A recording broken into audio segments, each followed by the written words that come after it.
গণহত্যা মামলায় শেখ হাসিনাকে অব্যাহতির আবেদন স্টেট ডিফেন্সের। জুলাই-আগস্ট গণহত্যায় শেখ হাসিনার বিরুদ্ধে দেয়া প্রতিবেদন থেকে তাকে অব্যাহতি দেওয়ার আবেদন করা হয়েছে বলে জানিয়েছেন স্টেট ডিফেন্স আইনজীবী আমির হোসেন।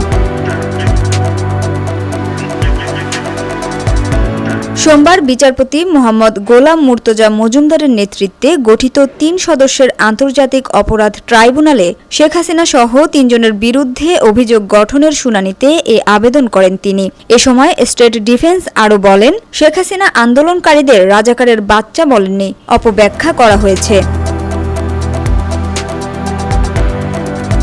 শেখ হাসিনা ছাড়াও এ মামলার অপর 2 আসামি হলেন সাবেক স্বরাষ্ট্রমন্ত্রী আসাদুজ্জামান খান কামাল ও সাবেক আইজিপি চৌধুরী আবদুল্লাহ আল মামুন। এদিকে অভিযোগ গঠনের শুনানিকে ঘিরে ইতোমধ্যে সাবেক আইজিপি চৌধুরী আবদুল্লাহ আল মামুনকে ট্রাইব্যুনালে হাজির করা হয়েছে। আজ সকালে তাকে প্রিজন ভ্যানে করে ট্রাইব্যুনালে হাজির করা হয়।